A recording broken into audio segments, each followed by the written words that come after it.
I believe that all fiction is nonfiction. There's no such thing as just a story. The reason that one Netflix show seems so real to you is because it is real, and that's never going to change. Same thing goes for good books, classic ones and the more popular ones, movies, and maybe even that one little story that you write in your free time and refuse to show anybody. It's probably real too. And what it definitely is nonfiction. Let me tell you a couple of stories.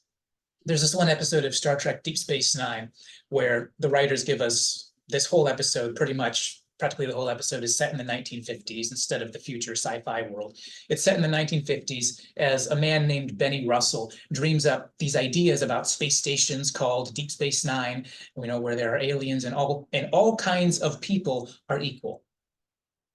As the publishers back in the 1950s in this story take issue with this story, with all people being equal, Benny Russell becomes increasingly insistent that he can't change his story because it's real.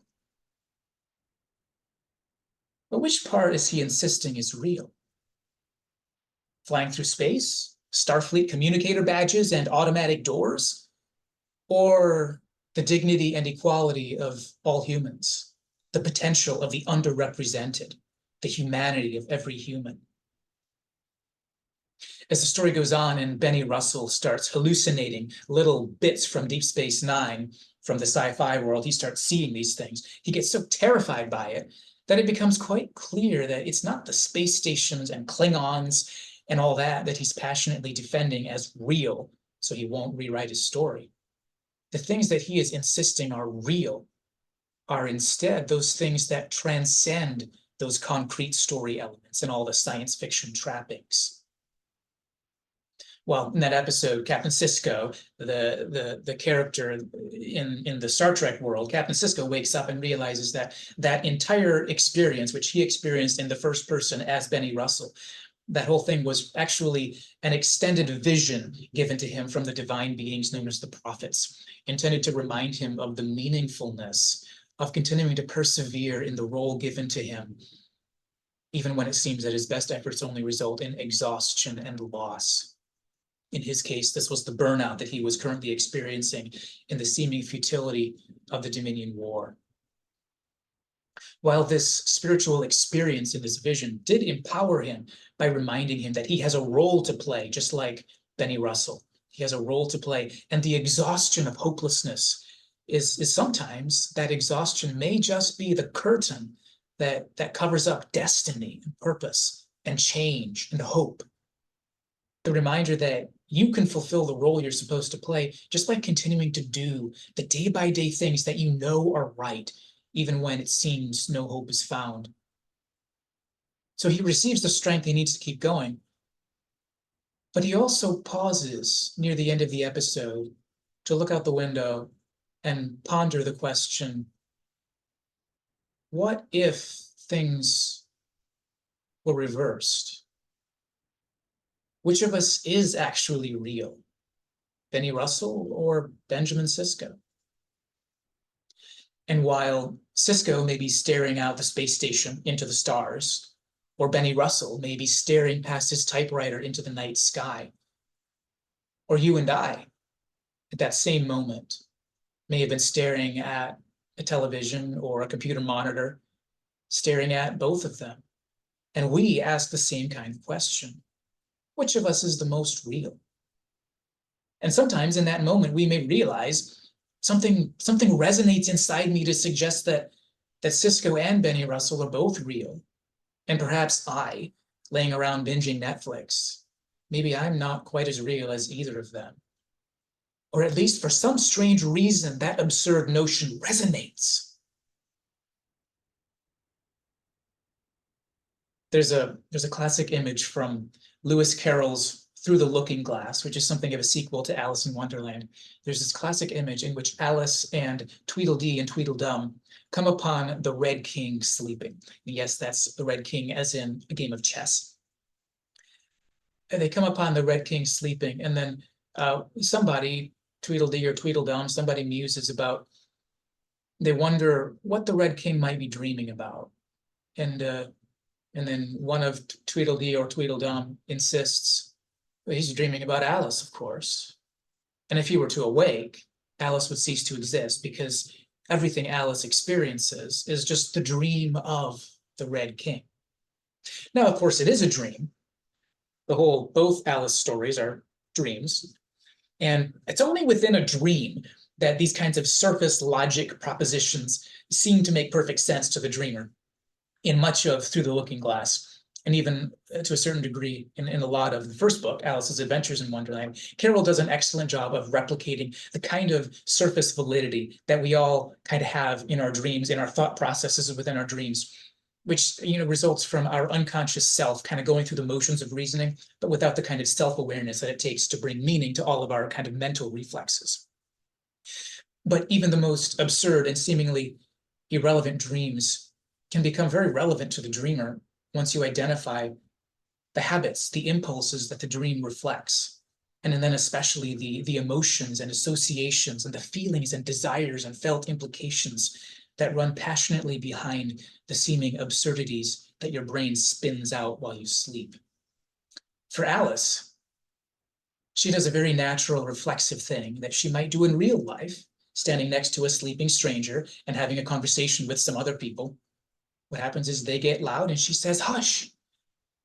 Or, in our modern vernacular, it'd probably be shh.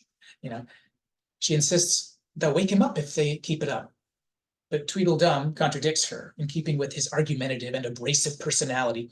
He abruptly contradicts her by rudely pointing out that nothing she says can have any impact on whether the king wakes up and she ceases to exist, because she's not real.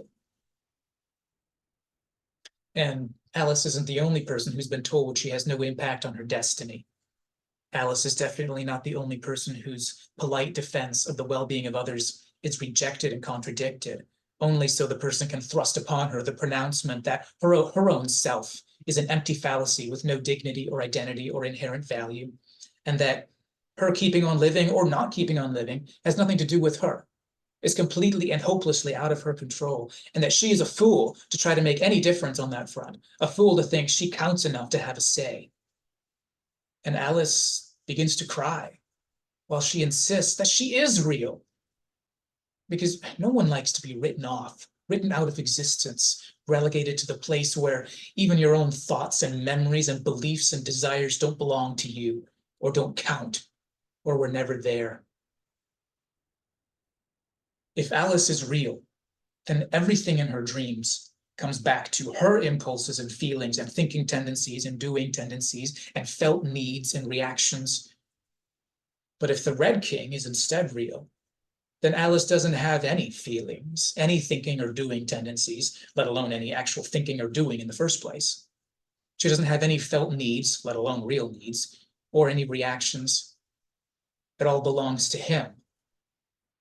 So while Alice definitely didn't have time to go thinking about or formalizing any of these concepts during that quick little flash of a moment when she began to cry inside her dream, she may not have formalized those, but it does make perfect sense for her to be alarmed, frightened, and really hurt by the strident pronouncement that she really doesn't count and really isn't there. But a moment later, after she tries to argue back, then only just a few moments later, these dream emotions suddenly begin to resolve as her mental reflexes, even inside this dream moment, her mental reflexes grasp onto the same kind of logic that maybe they would if she was awake. And she feels tremendous relief. Lewis Carroll puts it like this: "If I wasn't real," Alice said, half laughing through her tears, it all seemed so ridiculous. "If I wasn't real, I shouldn't be able to cry." So moments later, she's brushing away her tears and trying to act cheerful because she has, in that bare surface of logic kind of reasoning that we use when we're dreaming, she has resolved her fear in a deeply intuitional way. And I think we all do something like that, both in dreams and in real life. People who are real don't cry. And they don't. Alice feels that if nothing else is real around her, then certainly her tears are.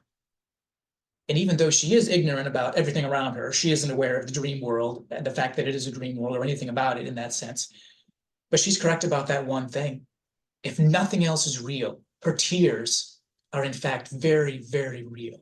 And nothing the Red King or Tweedledum or anyone else does can make her tears and the person crying those tears any less real, any less meaningful, any less human, any less actual. So maybe our sense of what's real and what isn't is connected not to facts or items or scientific evidence, but to these intuitional things we sense as experiences, feelings, and fears. And I would add to that your sense of self as being and doing, your decisions, your social reality among others, and the meaning makers in your life, such as values and relationships. That's probably why when you're watching Netflix for days straight, taking breaks to sleep and eat, and you have nothing to live for, sometimes you don't feel real. Or when people tell you that you don't have any dignity or you don't have any say in whether you live or not, whether you suffer abuse or not, whether the truth is known or not, you may feel less real. You may feel like you're living in somebody else's dream, because these are the parts of you that you associate with realness, your feelings, your tendencies and decisions and dreams and desires and hopes for the future, even your fear and pain and your Alice tears of hurtness. These things are real because you are real. So this brings us back to the question, which is more real, you or Benny Russell? You or Ben Sisko? Benny Russell or Ben Sisko? In that episode of Star Trek Deep Space Nine, Sisko was told by the divine prophets right before he awoke from the vision. He was told, "You are the dreamer and the dream." It's kind of one of those, turning point, kind of phrases you can't forget because of the way the writers thrust it into a key transition point of the episode. He was told, "You are the dreamer and the dream," meaning that everything that happened in his vision didn't just happen to him, it actually was him. So, in fact, in a very meaningful sense, it was real. Everything in it was real and powerful, and that's why Sisko is never going to forget it. But what about for us, staring at the TV or computer monitor or whatever it is? We are not the dreamer and the dream. Somebody else is the dreamer. Somebody else dreamed up Sisko and Benny Russell in that particular setting in the 1950s, in this particular space station in the future named Deep Space Nine. It's not my dream, or at least it wasn't until I became immersed into it, immersed into somebody else's dream. Or in this case, multiple somebodies, since most TV episodes are written by multiple writers. Alice's conversation with Tweedledee and Tweedledum was real, insofar as Alice's tears were real, and her sense of relief as she pushed away those tears was so real as well. Benny Russell's insistence that right is right and wrong is wrong was real. And his experience of being pushed back and threatened and facing fear and exhaustion and agitation and agony, these were all real. And the things about which he was writing on his typewriter were also real. Things he was writing about, like the dignity of human individuals, the potential of the underrepresented, the distinction between right and wrong, the nature of humanity. By the same token, let's ask that question about DS9 or your favorite television series, your favorite book or movie. Is it real? Did somebody write it? Is it somebody's waking dream, one which for that brief moment becomes your waking dream as you immerse into it? immerse into somebody else's imagination, somebody else's fears, hopes, mental reflexes, habits, values and beliefs and desires. Because this is the stuff of fiction, but it's always real. It might not always be as artistically portrayed or as much worth your time to notice and spend time with, but it's always there to some degree, because all fiction is real. All fiction is nonfiction, just nonfiction encoded into fiction. Because fantasy sometimes talks more vividly than any psychology or philosophy text could, or any poem about emotions, or even a song or a memoir or an autobiography. Sometimes fantasy helps us see these things with the eyes of our intuition and imagination, which are so much harder to see in all the other ways that might be available. But whatever it is, fiction and fantasy are never just fiction.